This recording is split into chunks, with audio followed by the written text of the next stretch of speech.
Au cœur de l'Afrique, dans la région des Grands Lacs, vit une créature exceptionnelle, sans doute le plus grand crocodile du Nil jamais observé en liberté.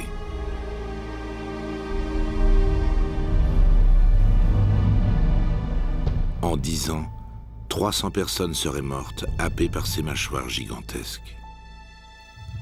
Pour mettre fin au carnage, 2 hommes et une femme vont tenter l'impossible, capturer vivant un animal qui semble invincible.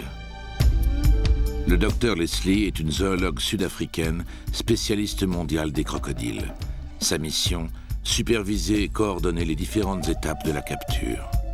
Marc Ganzwana est un jeune biologiste français. Son rôle, construire un enclos pour maintenir en captivité ce spécimen unique. Patrice Faye vit au Burundi depuis 20 ans. Passionné de reptiles, il a découvert le crocodile et connaît mieux que personne son territoire. Il est à l'origine du projet de capture. Ensemble, ils vont se lancer dans une extraordinaire aventure, défier sur son terrain un monstre déjà légendaire.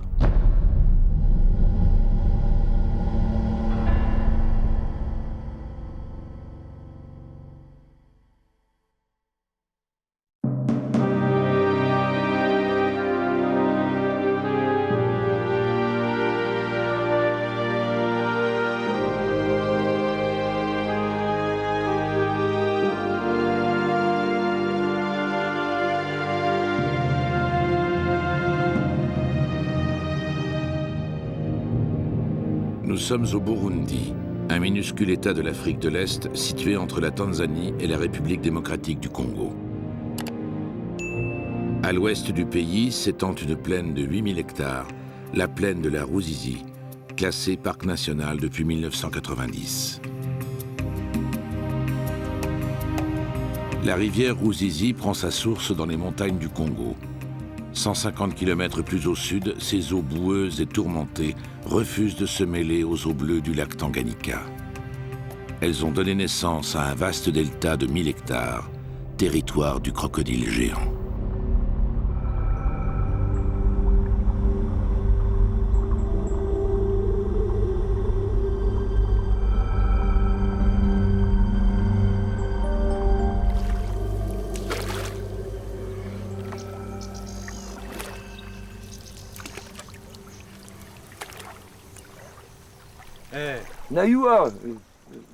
Tu es fou de pêcher ici. Tu sais pas que c'est plein de crocodiles? Il est passé à Kanyosa. Il est parti à Kanyosa? Ah oui. À Panaï, quoi, pas Caribou.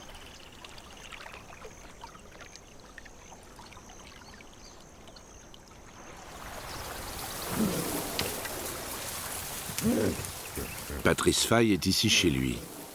Il sait qu'un crocodile mangeur d'hommes rôde dans les méandres labyrinthiques du delta, mais depuis 2 mois, l'animal reste introuvable.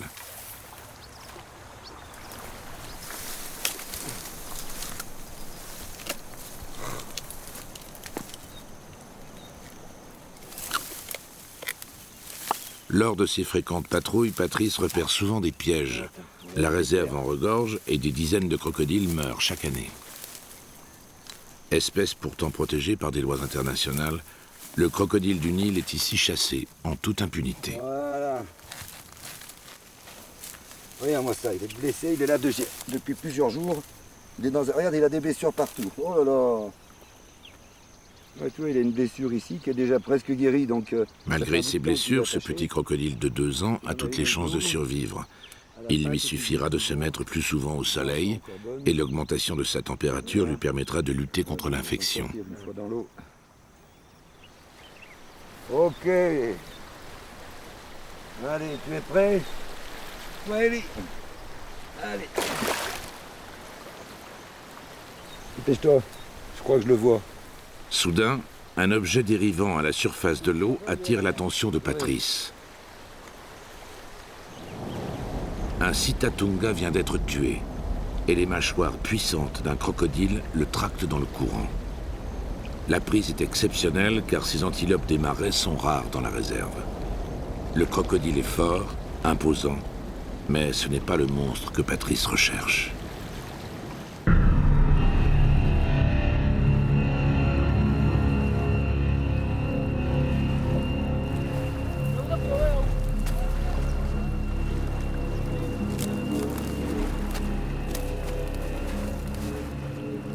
fois de plus, le lac Tanganyika a rejeté sur sa rive le cadavre d'un homme. Le corps est intact. L'homme a sans doute été noyé par un crocodile, mais celui-ci ne l'a pas dévoré.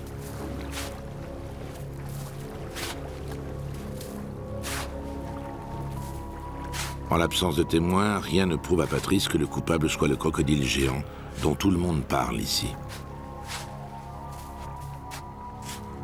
Le mort a séjourné trop longtemps dans l'eau, il n'est plus identifiable. Alors on l'enterre sur le champ.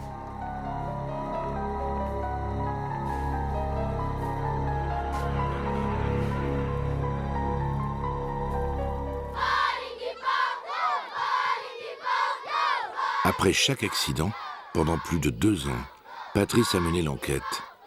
Il a fini par comprendre qu'un seul animal était responsable de tous ces crimes. Un crocodile mangeur d'hommes, un monstre. Il le baptisa Gustave, un nom qui sème désormais la terreur dans tout le pays.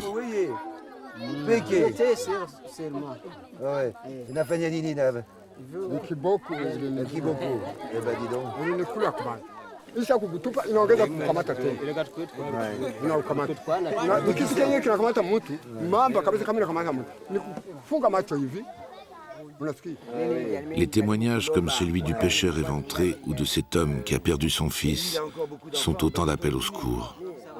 Face à la détresse des villageois, Patrice est maintenant déterminé à agir. On va l'attraper, ce crocodile, maintenant.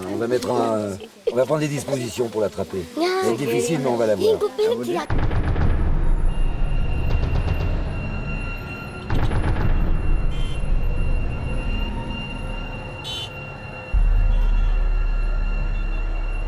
Bujumbura, 400 000 habitants, capitale du Burundi. Depuis 10 ans, le pays est sous tension. En 1993, une guerre sanglante opposant les communautés Hutus et Tutsis a fait 200 000 morts en quelques mois. Aujourd'hui, l'équilibre est précaire. La paix est fragile.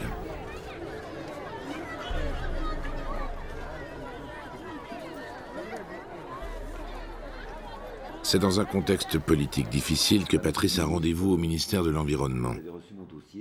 Son but, obtenir l'accord et le soutien des autorités pour son projet de capture. Qu'on capture ce crocodile. C'est un danger pour toute la côte de Bujumbura et jusqu'à Minago, à 40 km d'ici. Patrice insiste sur le fait que l'animal est exceptionnel, qu'il mérite d'être étudié. Même si c'est un mangeur d'hommes, il ne faut pas l'abattre, mais au contraire tout faire pour le capturer vivant. Le ministre donne son accord, mais informe Patrice qu'il ne dispose que de 2 mois pour agir. À cette date, un changement de gouvernement risque de plonger le pays tout entier dans la guerre civile. On y croit.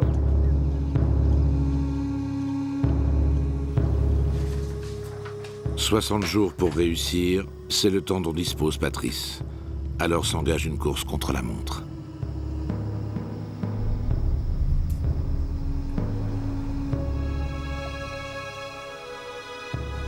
Pour capturer Gustave, Patrice imagine un piège à la mesure du crocodile, ou plutôt à sa démesure. 8,30 m de long, 2 mètres de large, 1,50 m de hauteur pour un poids de plus d'1 tonne. Jamais une telle cage n'a été réalisée auparavant.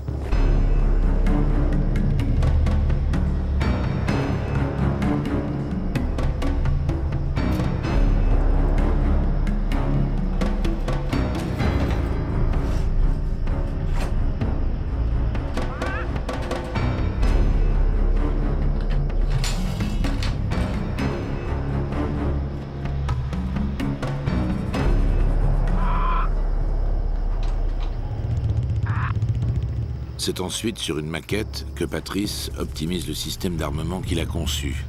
La réussite du projet repose entièrement sur sa fiabilité.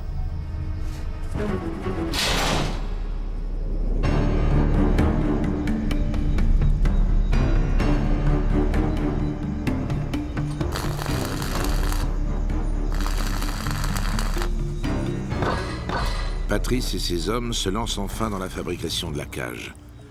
Tout est prévu pour ne pas blesser l'animal. Les tiges boulonnées sont tournées vers l'extérieur, les angles tranchants soigneusement meulés.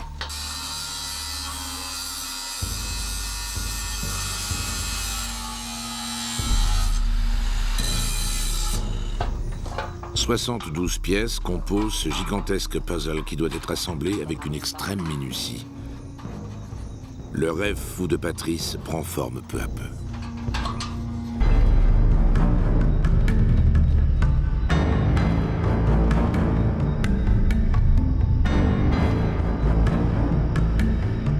Cependant, une inconnue demeure. La cage n'a pas été éprouvée. Résistera-t-elle aux assauts d'un crocodile de plus d'une tonne?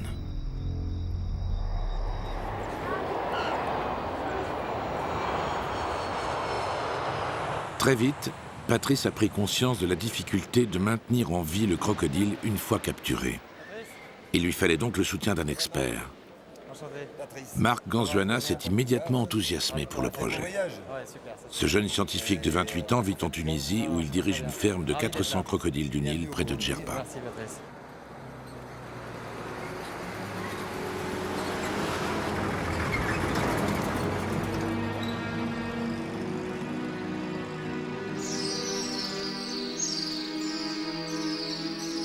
Je vais te montrer un petit peu quelque chose. Il y a un endroit intéressant ici à voir. Marc découvre le parc national de la Ruzizi, une réserve durement touchée par 10 années de guerre et laissée à l'abandon, et que Patrice aimerait voir revivre. Le delta est un paradis ornithologique unique au monde. C'est un lieu de passage, de repos et d'hibernation pour plus de 200 espèces d'oiseaux.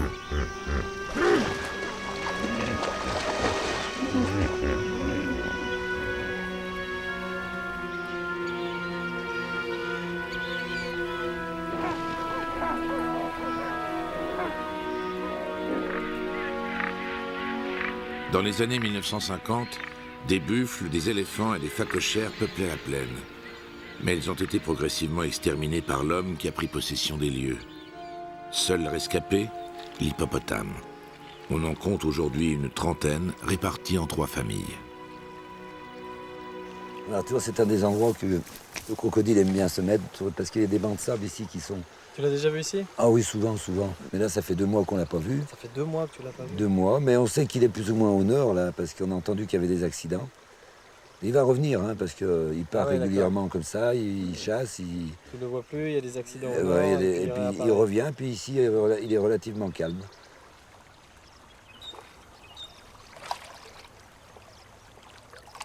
Les îlots dunaires, situés à l'embouchure de la rivière, offrent une aire de repos idéale pour les crocodiles du Nil. En les voyant nombreux et en excellente santé, Marc constate qu'ils ne semblent pas avoir souffert de la dégradation de leur milieu. L'espèce est vieille de 200 millions d'années. Son exceptionnelle résistance n'est plus à prouver. De beaux spécimens comme celui-ci mesurent environ 3,50 m. D'après Patrice, Gustave pourrait être 2 fois plus grand.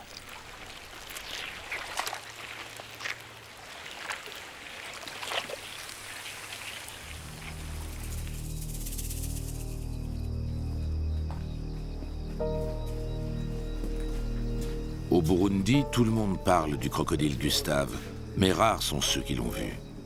Entre mythe et réalité, certains prétendent qu'il mesure 10 mètres, parfois 15.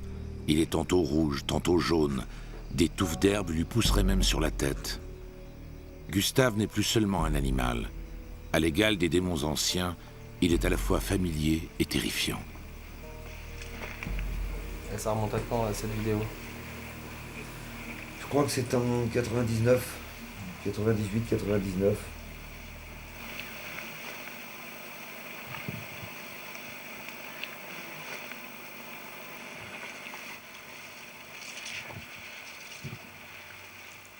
Voilà. Voilà la bête. Il est difficile d'apprécier la taille exacte du crocodile d'après ces images. Mais selon Patrice, il mesurerait entre 6 et 7 mètres, pour un poids de plus d'1 tonne. T'as déjà vu ça, toi? Ces chiffres paraissent stupéfiants quand on sait que les crocodiles du Nil atteignent rarement 5 mètres pour un poids de 500 kilos. Alors là, t'as vraiment l'impression que t'es tombé sur un truc mort qui a été sculpté dans le sol, qui n'existe pas. Vise un peu. Il a une tête vraiment particulière, hein. T'as vu ça là? T'as vu ces 2 crêtes osseuses qu'il a de chaque côté? Toi, ce que je regrette, c'est de ne pas avoir vu les dents, là, la dentition, parce qu'on est trop dessus. Alors, là, l'erreur qu'on fait, on passe devant, et il plonge. Regarde-moi ça. T'as vu ça? C'est pas génial ça? Ah ouais.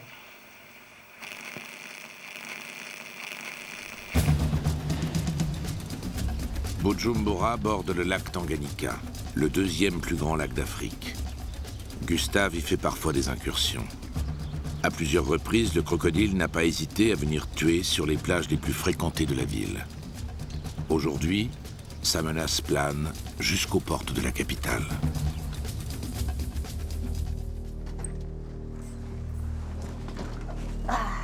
Hello.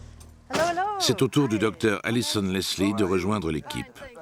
Membre du CSG, le Crocodile Specialist Group, Alison a un palmarès qui force l'admiration. En 5 ans, elle a capturé plus de 400 crocodiles du Nil dans le delta de l'Okavango. Autant dire que son expérience sera décisive. Viens voir. Voilà la cage. Elle est énorme. Hein. Le crocodile, il est aussi grand que ça? Tu as déjà vu une cage aussi grande?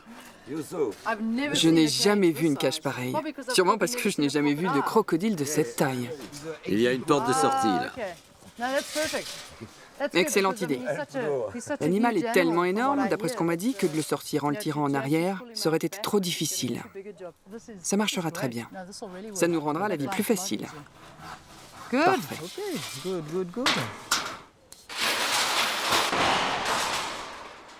That was good.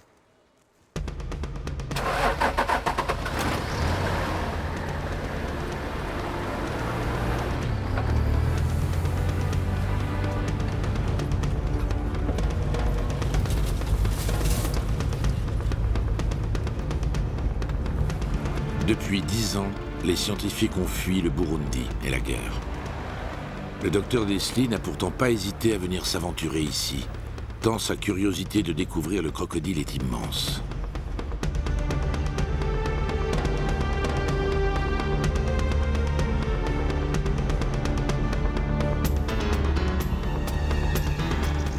Alison prend connaissance de l'habitat qui a fait naître et prospérer une créature si exceptionnelle. Il est urgent pour elle de se mettre en quête de Gustave, toujours invisible depuis 2 mois.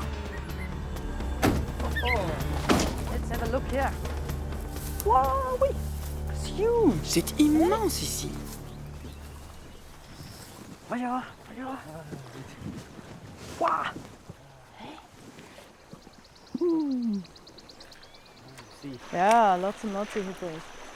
Il y a plein d'hippos.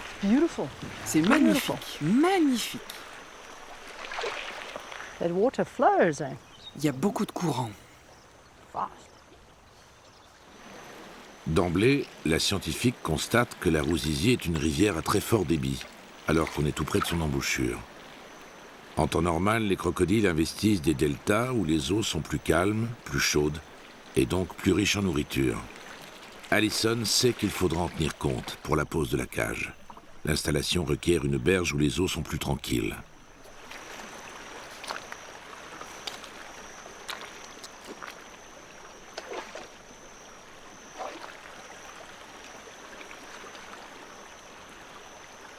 Le pêcheur pense qu'il est en sécurité, mais en fait, il y a beaucoup de crocodiles dans cette zone et ils peuvent l'attraper à tout moment. 2 pêcheurs? Ah oui, je les vois. Ils sont juste à 1,50 m de la berge. Tu vois le danger? N'importe quel crocodile de plus de 2 mètres pourrait venir les happer.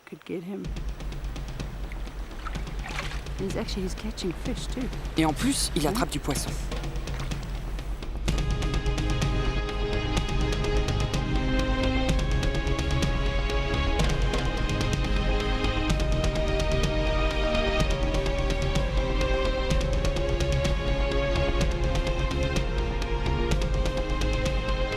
Pendant des jours, Alison et Ladislas, son guide, devront explorer des kilomètres de berges à la recherche de Gustave.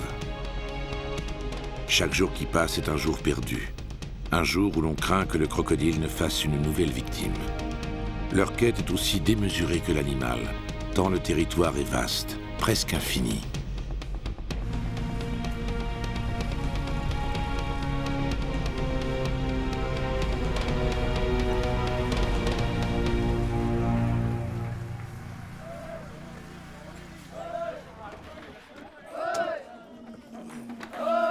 le bienvenu. Bonjour, messieurs. Salut. Salut, ça va Marc. Ah, ça c'est Fofo, c'est le chef de parc. Salut Patrice. Marc, le spécialiste en crocodile, qui est venu voir un petit peu ce qu'on avait fait. Ça va, tout va bien? Oui, ça va très bien. Bon, on va voir ça. Oui, allez.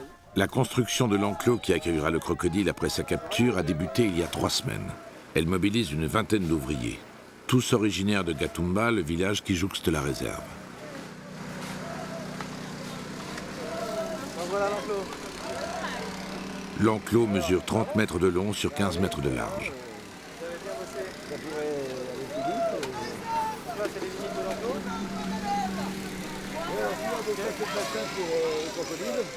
Marc connaît parfaitement les problèmes liés à la captivité des crocodiles. Mais il n'a jamais tenté d'acclimater un animal sauvage de la taille de Gustave. Donc là, à tout moment Il de la sait journée, que vous plus avez de la moitié des crocodiles de grande taille meurent moins d'une semaine après leur capture sous l'effet du stress. Ça, c'est important. Hein. Il faut que...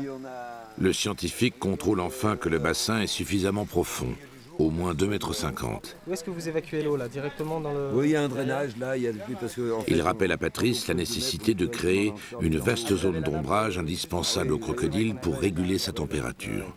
Et vous allez stabiliser ça, comment? non, avec des bus qui sont... Il s'assure que l'eau pompée dans le sol est de qualité équivalente à celle de la Roussisi.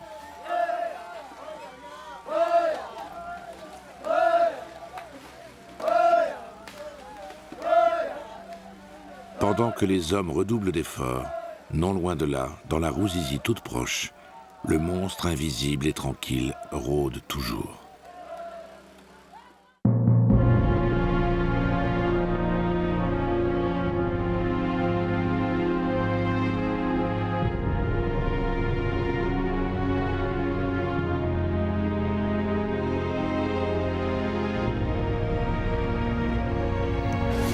Depuis 6 longs jours, les recherches en pirogue, en véhicule tout-terrain et à pied n'ont rien donné. La course contre le temps s'accélère. À présent, c'est par les airs, grâce à un ballon à air chaud, qu'Allison espère localiser Gustave. Pour la scientifique, voir ce crocodile serait déjà en soi quelque chose d'exceptionnel.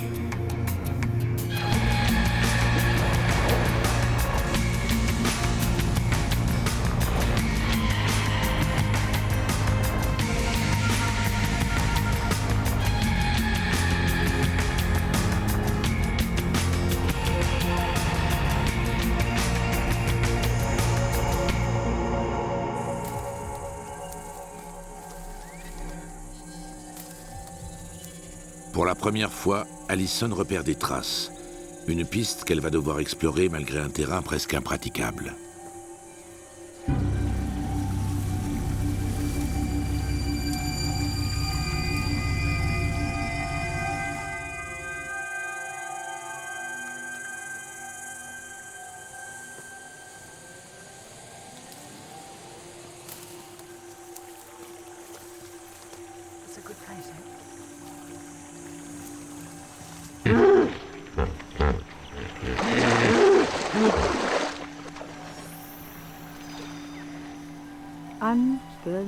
Incroyable.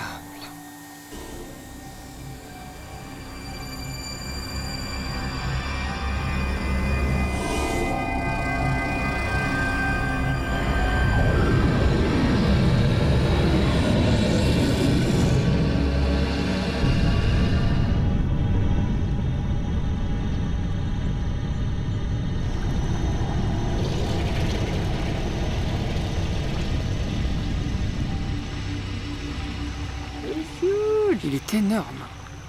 J'arrive pas à le croire. Je m'attendais à quelque chose d'énorme, mais là...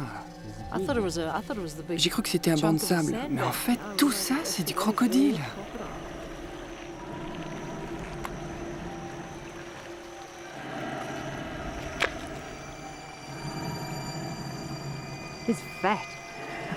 Il est gras. Il est vraiment gras.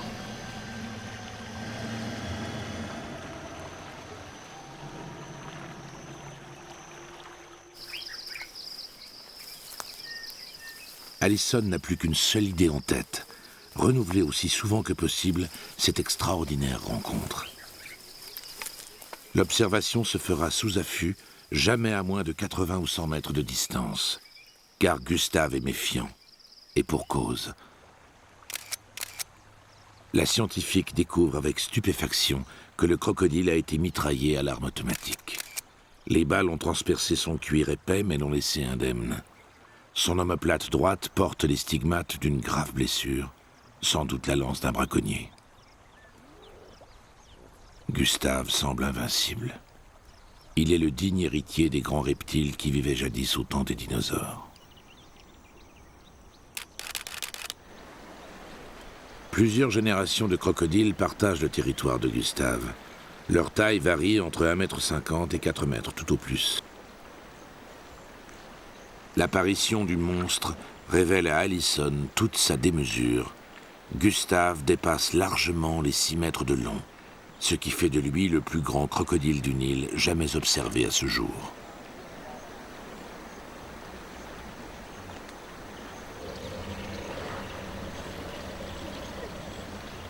Devant un tel phénomène, un crocodile pourtant adulte exhibe sa gorge en signe de respect et de soumission.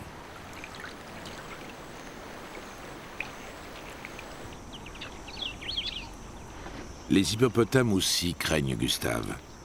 À quelques mètres de là, une famille est aux aguets. Ils surveillent un jeune né cette année.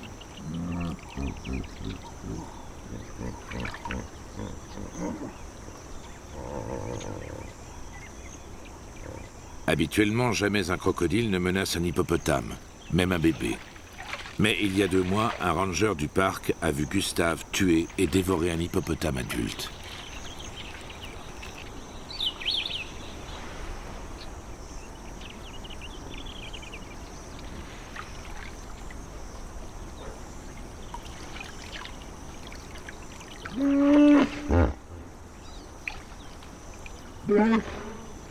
Aujourd'hui, il n'y aura pas de combat. Les hippopotames sont trop nombreux. Ils viennent s'aligner pour faire rempart au bébé et tiennent Gustave en respect.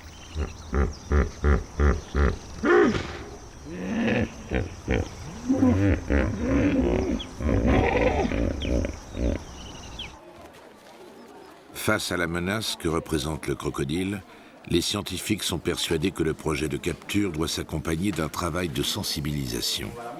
Et c'est auprès des écoliers de Gatumba qu'ils entament leur campagne de prévention.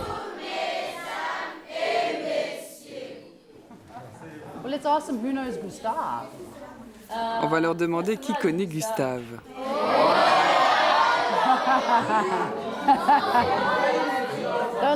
Ils n'aiment pas Gustave. Moi, j'ai vu Gustave et il est énorme. On ne l'a pas encore attrapé, mais on essaie. Et on pense qu'il doit mesurer au moins 6 mètres. C'est grand, hein? Un élève interpelle Marc pour lui demander si le crocodile utilise la puissance de ses pattes pour jaillir hors de l'eau et attaquer sa proie. Ah non, pour attraper une proie, ils utilisent la queue. Ils ont une queue, vous voyez, regardez. C'est assez bien représenté. Ils ont une queue qui est très très grande et très très puissante. Et avec ça, ils nagent très très vite dans l'eau. Et hop, ça leur permet d'attraper les proies sur le bord du fleuve. C'est pour ça qu'il faut faire très attention. 70 km/h. Pour bien comprendre, pensez à un taxi qui traverse Gatumba à toute vitesse, à fond. C'est la vitesse à laquelle il attaque.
La structure de la cage pèse 700 kilos.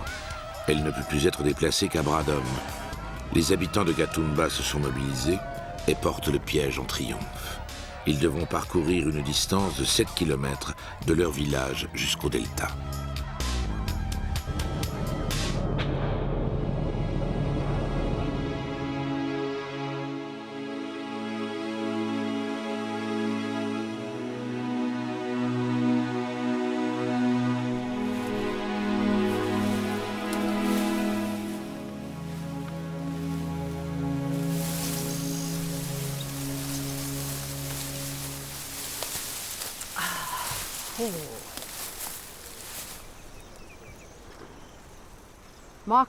Mark, c'est Allison. Je pense avoir trouvé l'endroit idéal pour la cage. D'accord, où es-tu? À 1 km au nord de l'estuaire, côté rive gauche. Vous serez là dans combien de temps? Environ 2 heures. Ça va? 2 heures, c'est bon.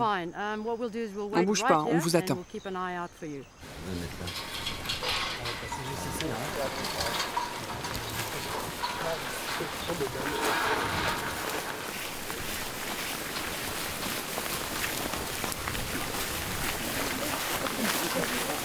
Poulet.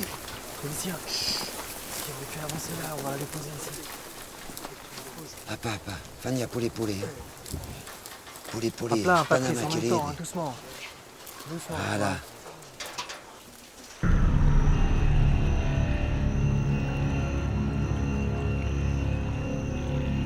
En attendant la cage, Allison continue à observer Gustave. Vu sa taille de plus de 6 mètres, et sachant que les crocodiles grandissent en moyenne de 5 à 7 cm par an, Allison estime l'âge de Gustave à au moins 100 ans. Mais lorsque l'animal ouvre la gueule, la scientifique constate avec stupéfaction que sa dentition est parfaite. Or, un crocodile centenaire est forcément édenté. Gustave n'aurait pas plus de 60 ans. C'est incroyable. Le monstre n'a donc pas fini de grandir.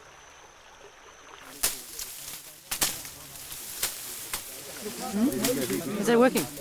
Like 1, 2, 3 and they bring it. Much better. Avec son plancher de bois et ses parois grillagées, la cage pèse plus d'1 tonne. Les hommes sont épuisés. Les 100 derniers mètres sont interminables.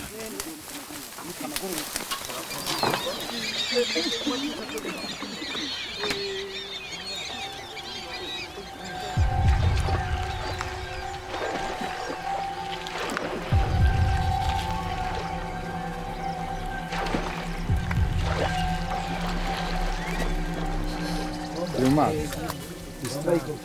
il arrive. Il dit qu'il y a un crocodile tout près là. Did you see the crocodile today? Yeah. Ouais. Il est juste en face. Il est juste en face là. Où ça? Il est là en face. Non. Dans les herbes là, on voit un petit bout de dos. La fuite de Gustave à plus de 100 mètres de la rive conforte l'équipe dans ses choix. Face au courant de la rivière, aux hippopotames et aux dangers qu'ils représentent, la cage est le seul moyen de capturer le crocodile. C'est là que ça devient risqué. C'est là que tout va se passer vite et bien. En espérant que le crocodile reste bien là, en face, qu'il ne reparte pas.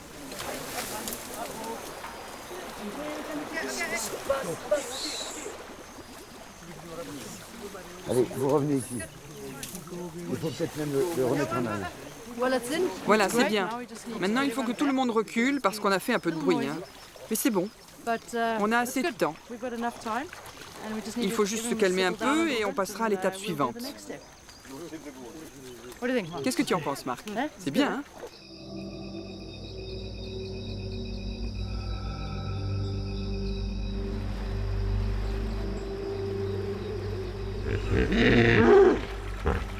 Il est 18 h.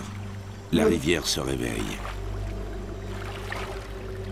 C'est l'heure du repas pour les hippopotames qui ingurgiteront chacun quelques 35 kilos d'herbe. C'est aussi l'heure où les crocodiles partent en chasse. C'est donc le moment idéal pour armer la cage. Mark doit commencer par verser du sang de vache sur la porte avant. Les scientifiques savent que le crocodile possède un odorat exceptionnel qui lui permet de flairer une proie à 7 km de distance.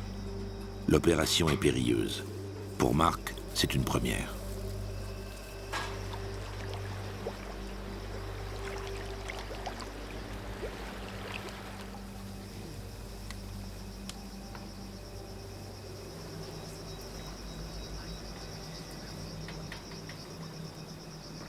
C'est au tour d'Allison de fixer une demi-tête de vache qui servira d'appât. À ce moment précis, la scientifique court un réel danger. Si un crocodile entre dans la cage et bondit sur elle, elle n'aura aucune chance de lui échapper. L'opération devra être répétée tous les 2 jours avec un nouvel appât. Les crocodiles, contrairement à ce qu'on croit, ne mangent pas de viande pourrie.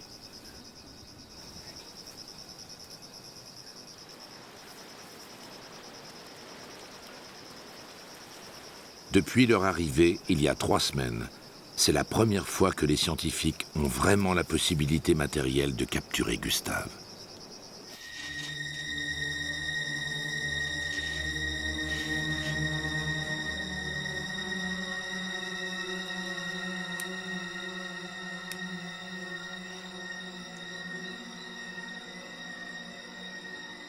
Si Gustave est pris au piège, Allison devra le neutraliser en lui injectant du flaxédil, une substance élaborée à partir du curare, un poison qui paralyse sans endormir. Au bout de 30 minutes, les scientifiques pourront le manipuler sans danger. Mais le problème sera de déterminer la dose requise pour un animal de cette taille. Allison n'en a jamais piégé de si gros.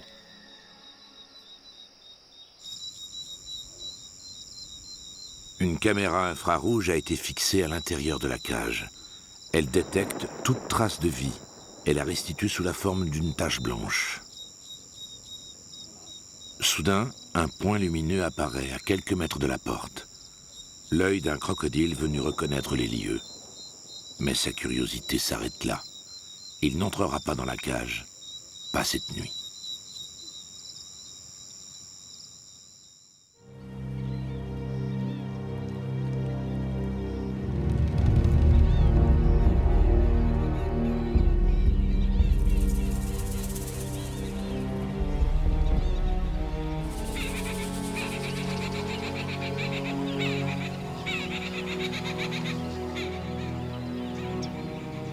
Une semaine s'est écoulée depuis que la cage est en place. Le monstre court toujours. Le doute commence à s'installer.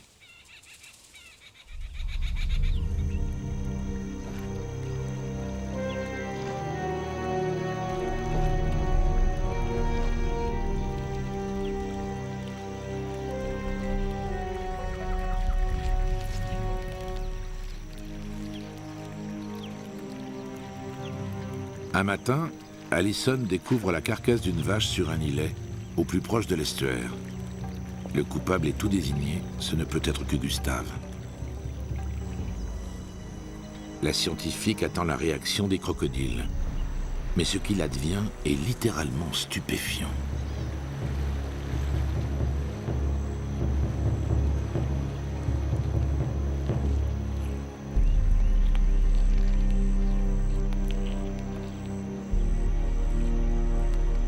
Ce sont les hippopotames, que l'on sait herbivores, qui sont les premiers à faire une reconnaissance.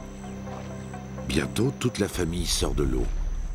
Tous se mettent à lécher minutieusement la dépouille, avec des gestes lents et respectueux, presque affectueux, comme s'il s'agissait d'un des leurs.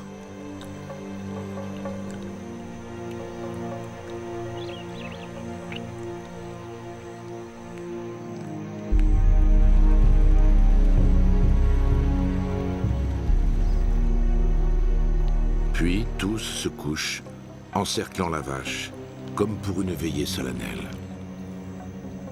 Un tel comportement assimilé par les scientifiques à un rite funéraire a parfois été décrit, mais aucune caméra n'avait pu le saisir.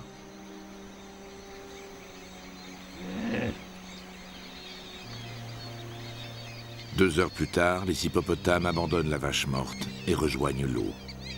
Aucun crocodile ne viendra la dévorer, prouvant à Allison qu'ils ne sont pas affamés.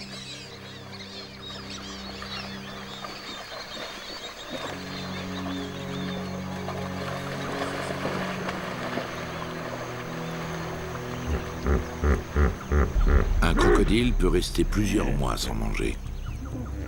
En ce moment, Gustave ne tue que par opportunisme.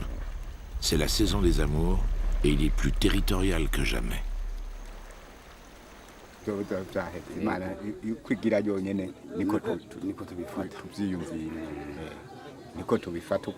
À Gatumba, tout le monde sait pourquoi Gustave ne peut pas entrer dans la cage. Le sorcier du village dit que le crocodile est sous l'emprise d'un homme mauvais. Il faut donc casser le sort. Et c'est son assistant qui répondra à un médicament tractionnaire dans la cage.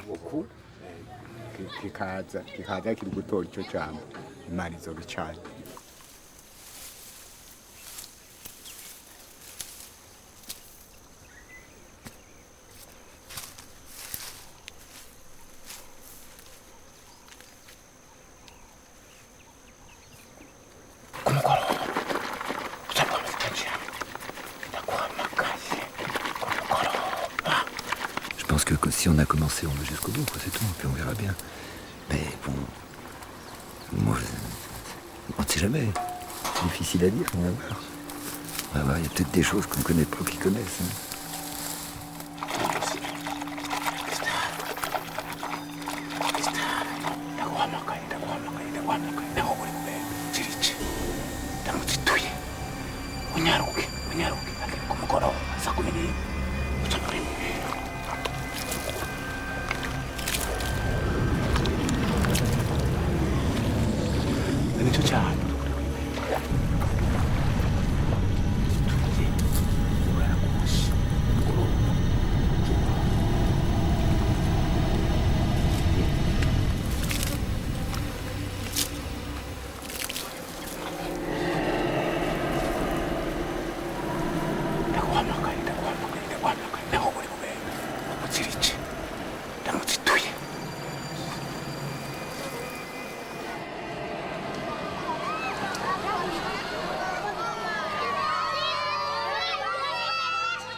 À Gatumba, une terrible nouvelle attend Patrice. Les villageois sont sous le choc. Malgré la cage et le sorcier, comme s'il se jouait des hommes, le crocodile a fait une nouvelle victime.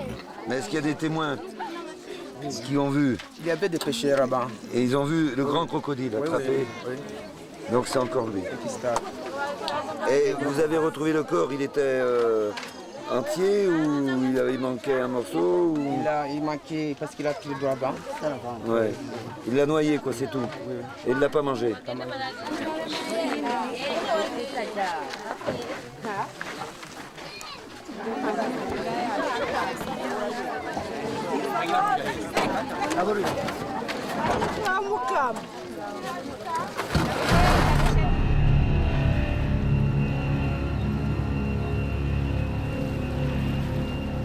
Les autorités du parc envisagent maintenant d'abattre Gustave. Mais les scientifiques s'y opposent. À 3 semaines du départ d'Alison et de Mark, Patrice veut encore y croire. Je suis sûr que le meilleur moyen pour attraper Gustave, c'est la cage. C'est évident parce que... Mais Patrice, pas un seul crocodile n'est entré dans cette cage, pas un seul, même pas un petit.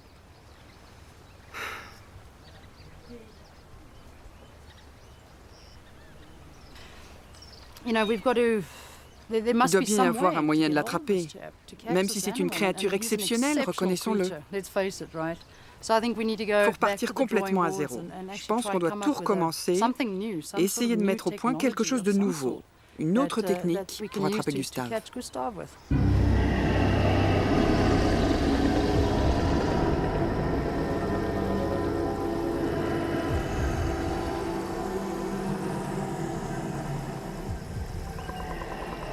Depuis plusieurs jours, le crocodile a été repéré sur une berge haute assez inaccessible, à plus d'1 kilomètre de la cage. Alison propose donc d'installer un autre piège, peut-être mieux adapté à ce type de terrain.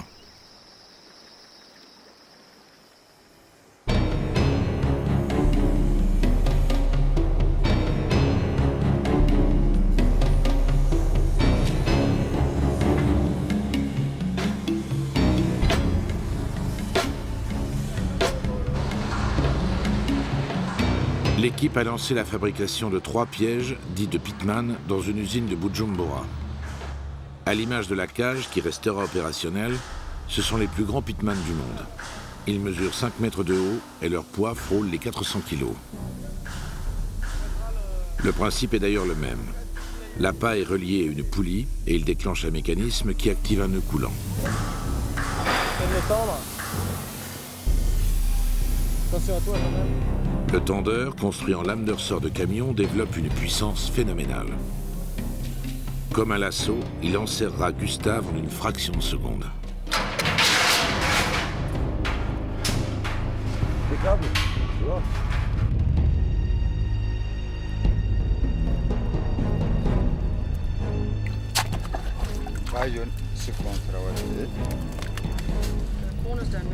Hop. On y va. Allez. Attention à la pirogue. On continue.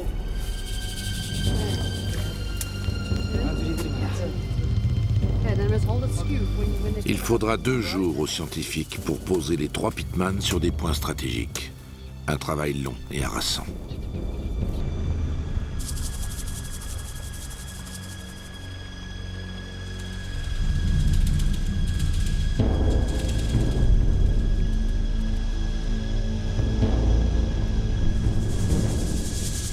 Rien n'échappe à l'œil de Gustave.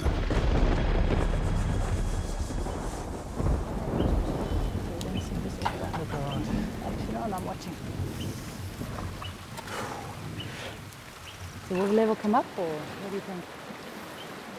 24 heures après leur installation, les Pitman sont armés. Mais la proximité de l'eau rend la manœuvre délicate.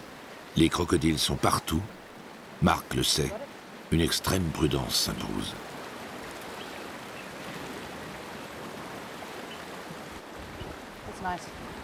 Il ne reste plus que 2 semaines aux scientifiques.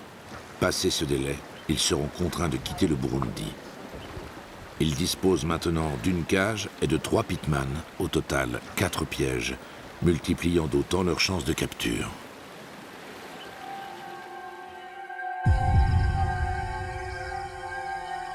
Fais voir. Regarde, il a la tête sur la droite. Ouais. 2 jours plus tard, Patrice et Marc constatent qu'un des Pitman s'est déclenché.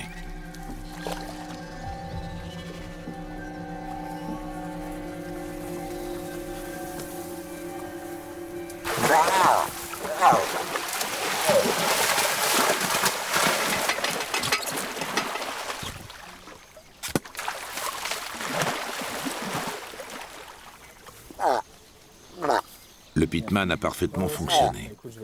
Mais piéger un animal comme celui-ci n'a rien d'exceptionnel. Peu méfiants, les jeunes crocodiles se laissent souvent trahir par leur appétit vorace. Il arrive même qu'on les capture 2 à 3 fois en une seule journée. Attention à toi, hein. Voilà. Avant de le relâcher, Marc veut vérifier que le crocodile est bien une femelle. Gustave, le dominant, ne tolère aucun autre mâle sur son territoire. Il est quand même bien fatigué. Ah ouais, il est épuisé de la nuit. Il a dû être pris en début de nuit. Ça va, c'est bon. Ouais. Et là, tu rencontres aucun obstacle. Ouais, normalement, tu tombes sur le pénis qui est relativement dur et présent assez rapidement. Ouais. Là, il n'y a rien du tout. C'est une femelle. C'est une femelle. 2,5 m. Ok. Hop là. Rapide, hein. Ah, t'as vu ça? Imagine que ce soit notre ami Gustave. Maintenant, on sait que les Pitman marchent. C'est-à-dire, tu multiplies... Il va falloir du monde, hein. Là, il faisait combien à peu près? 2 mètres. Oui, 2 mètres, mais le poids, t'as à peu près... Même t'as pas 100 kilos. 40, ouais, 40, non, il fait T'imagines? 40, 50 kilos. L'autre, il fait 1 tonne. T'imagines?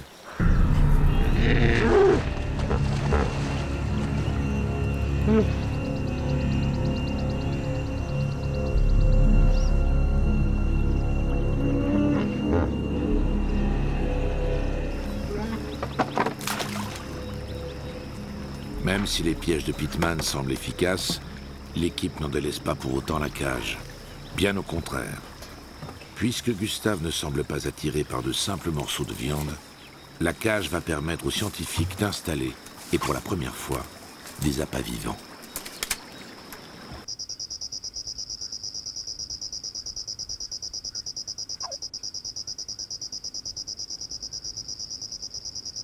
Les nuits se succèdent, sans aucun résultat. L'équipe ne dispose plus que d'une semaine. Elle décide de réagir en offrant à Gustave une proie peut-être plus intéressante. À contre-cœur, on installe dans la cage une chèvre vivante.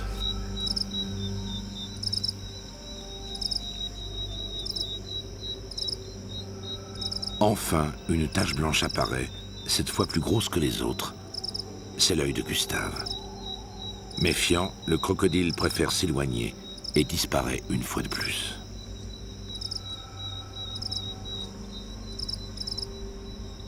Nuit après nuit, c'est le même espoir et la même déconvenue.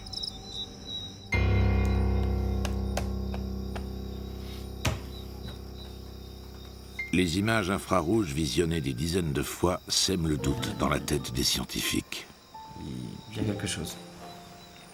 Quoi, je sais pas, mais il y a quelque chose. Alors, Gustave est plus intelligent qu'on le pense. Et, ça, il pourrait nous y a peut-être aussi une communication entre crocodiles. Et j'irai pas jusque-là, mais il soit plus malin qu'on le pense, ça...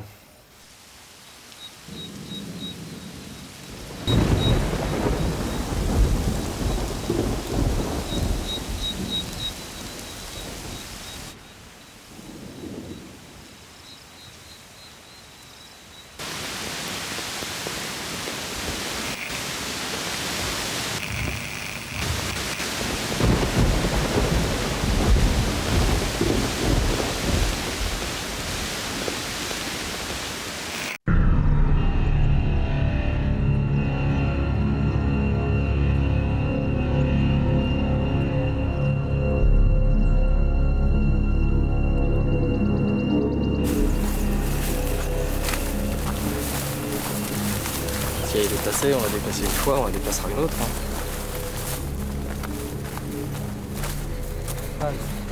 Marc, Patrice, regardez ça. Je ne peux pas croire qu'une chose pareille soit arrivée après tous nos efforts. La cage a basculé et elle est en train de couler.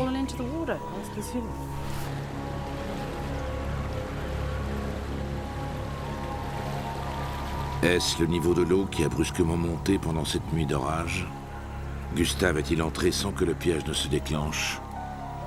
En tout cas, la pluie a détruit la caméra infrarouge et la chèvre a disparu. On ne saura donc jamais exactement ce qui s'est passé cette nuit-là. Qu'est-ce que tu veux faire? Non, c'est démoralisant quand même. Le compte à rebours touche à sa fin. Les scientifiques savent qu'ils doivent quitter le pays dans 3 jours. Passé ce délai, l'armée ne pourra plus assurer leur sécurité. Ils ne sont plus en mesure de renflouer la cage et de la réarmer. Ils ont tout juste le temps de la démonter, tout comme les 3 pitman. Pour eux, l'aventure s'arrête ici. C'est une catastrophe parce que moi j'y croyais, et puis il n'y a pas que moi qui croyais, tout le monde y croyait, cette cage. C'est la nature contre l'homme de nouveau, et la nature est plus forte. Hein.